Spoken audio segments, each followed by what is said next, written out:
많은 환자분들이 렌즈의 장점에 대해서 너무 많은 정보들을 얻고 계신데 그 장점만 보고 렌즈 선택을 하시게 되면 후회를 하시는 경우들이 많기 때문에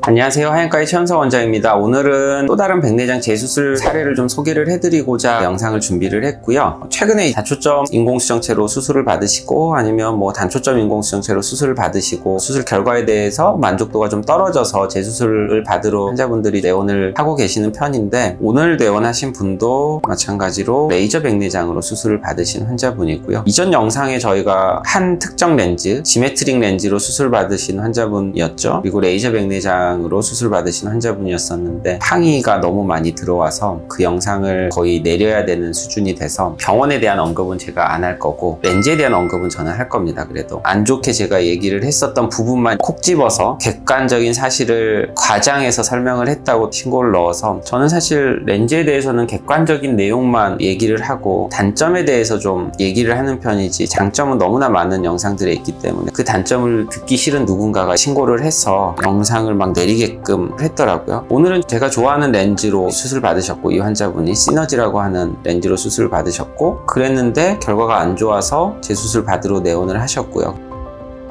안녕하세요. 앞을 볼 때 이렇게 약간 뿌옇게 이렇게 안개 낀 것처럼 보이고 해서 제가 그 전에 이제 렌즈 삽입술도 하고 해서 병원에 가서 검사를 받아봤죠. 병원에서는 이제 추천을 안 해줬어요. 제가 이제 검색을 해서 찾아보고 고른 게 이제 시너지 렌즈를 했어요. 수술하고 나서 시력이 처음엔 안 나왔었거든요. 그래서 이제 의사 선생님한테 얘기를 하니까 시간이 조금 지나면 아니면 건조해서 그럴 수도 있겠다 해서 이제 약 처방도 해주고 일주일 이제 한 달 이렇게 지났는데도 시력이 이제 돌아오지 않아서 또 얘기를 하니까 그건 적응해야 한다 이렇게 얘기를 하시더라고요. 2달째 됐을 때 그때도 안 보인다 하면 이제 다른 병원을 가보자 그렇게 해서 제가 또 유튜브 검색도 한번 해보고 해서 왔습니다. 이런 재수술 케이스를 제가 영상으로 올려드리는 이유는 많은 환자분들이 렌즈의 장점에 대해서 너무 많은 정보들을 얻고 계신데 그 장점만 보고 렌즈 선택을 하시게 되면 후회를 하시는 경우들이 많기 때문에 이런 재수술을 받으시는 분들 결국 백내장 수술을 받으시고 결과에 만족스럽지가 않아서 재수술을 선택을 하는 거고 어떤 점이 만족스럽지 않은지를 설명을 드려야 환자분들이 백내장 렌즈 선택을 하실 때 좀 더 객관적으로 선택을 하실 수가 있거든요. 그런데 좀 도움이 되고자 이렇게 렌즈 종류나 어떤 경우에 이게 불만족스럽고 어떻게 수술이 됐을 때 불만족스러운지를 좀 말씀을 드리려고 하고요. 우선 다시 말씀드리지만 렌즈에 잘못이 있어서 수술이 결과가 안 좋았던 거는 아니고요. 이 환자분 같은 경우는 젊은 환자분이셨어요. 30대 환자분이셨고 과거에 렌즈 삽입술을 받으셨던 분이시고 23년 정도 렌즈를 넣고 지내시다가 백내장 수술을 받으셨고 이제 나이가 젊으시기 때문에 단초점 인공수정체로 받기에는 돋보기 쓰는 거나 이런 부담감이 있으셔서 다초점 인공수정체를 선택을 하시고 다초점 렌즈는 레이저 백내장으로 해야 된다 이런 식으로 해서 레이저 백내장으로 수술을 받으셨고요. 우선 2가지 문제가 있었습니다. 첫 번째는 레이저 백내장 수술이 좀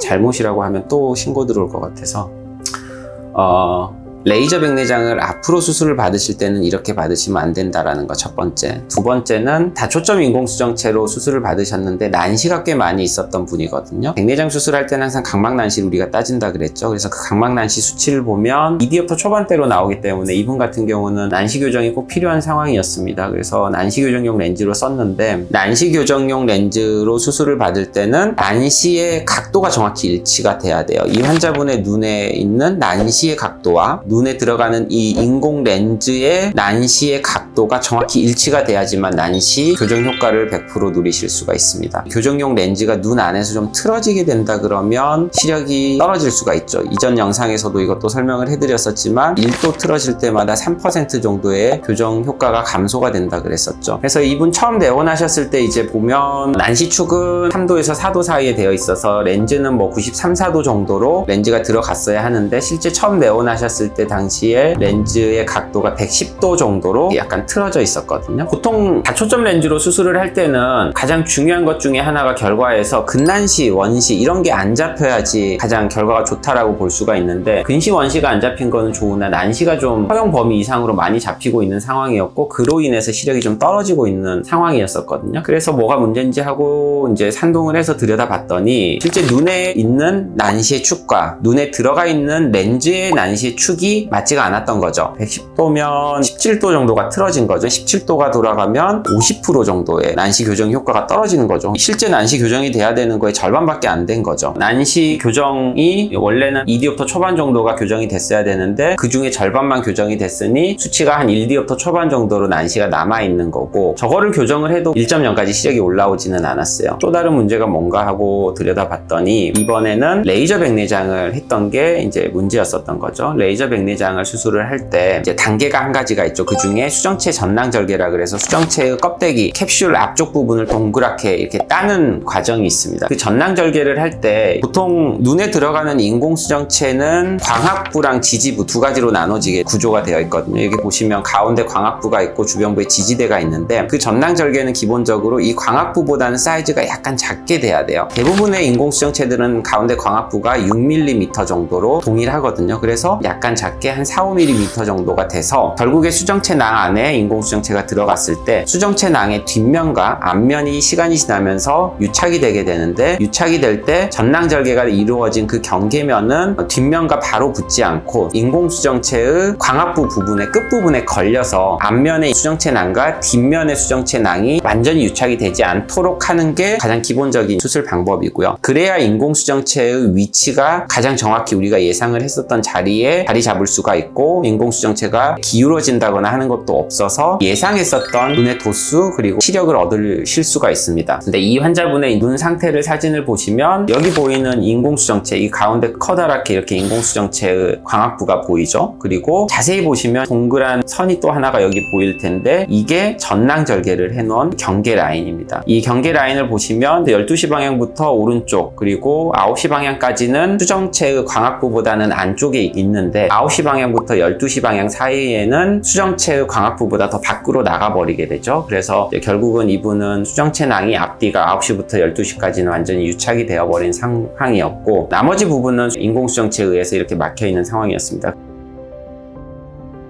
유착 이런 거 얘기는 그 전 병원에서 못 들었고요. 유착이라는 거는 이 병원 와서 알았어요. 조금 어려운 수술이라고 얘기하시긴 했었는데, 망막 수술까지 한다고 했을 때는 조금 걱정했었는데, 그래도 원장님께서 잘 해주셔서 다행히 지금은 잘 보이고.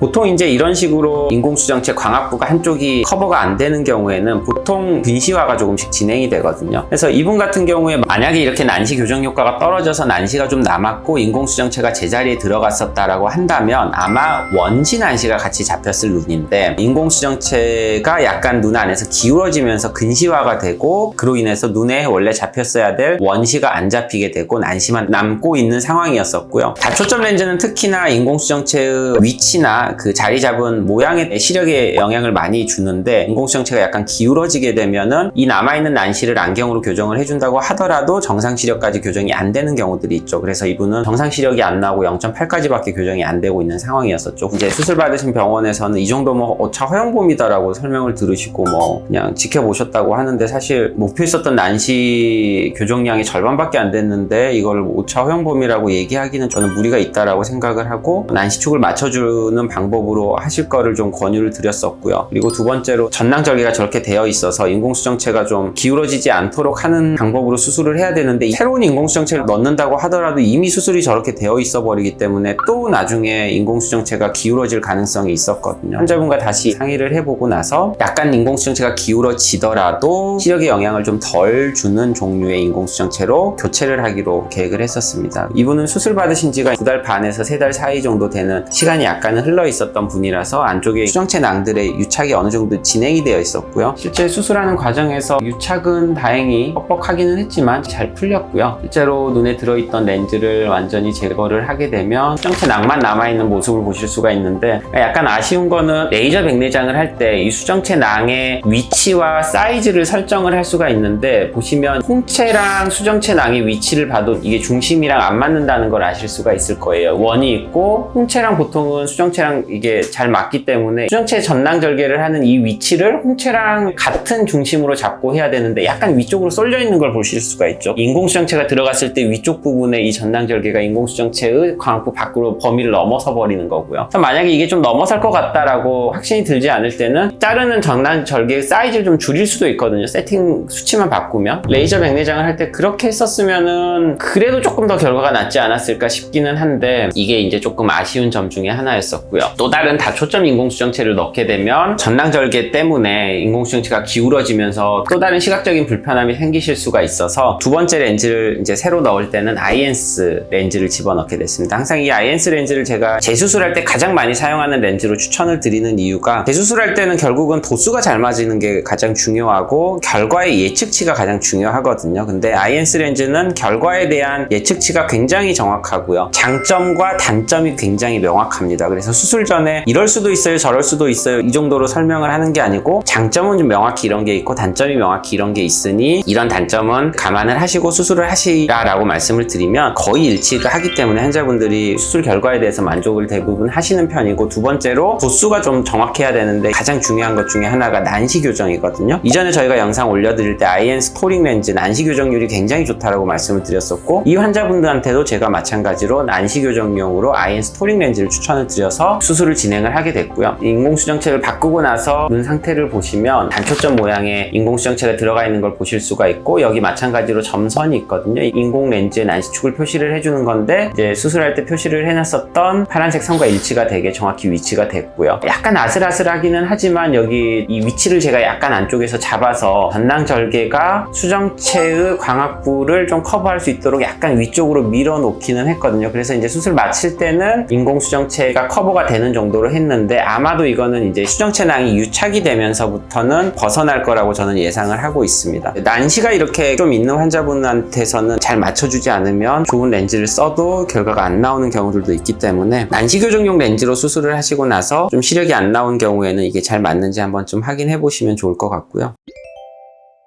백내장 수술을 하시기 전에 이런 영상을 보시고 선택을 하실 때 렌즈가 문제가 돼서 재수술을 한 건 아니기 때문에 렌즈에 대한 오해는 없으셨으면 좋겠고, 비슷한 다른 다초점 렌즈로 수술을 받으셨는데 난시가 남은 것 같다거나 어떤 증상이 있으셔서 불편해 하시는 분들이라면 이런 점들이 이상이 있지는 않는지 한번 체크를 해보시고, 이분같이 교정이 가능한 경우라면 검사 받아보시고 교정을 받는 것도 충분히 좋은 방법이라고 생각을 하고 있습니다. 백내장 수술 관련이든 재수술 관련이든 궁금하신 게 있으시면 언제든지 댓글 달아주시면 또 제가 직접 댓글 달아드리도록 하겠습니다. 이상 하이안과의 최현석 원장이었습니다.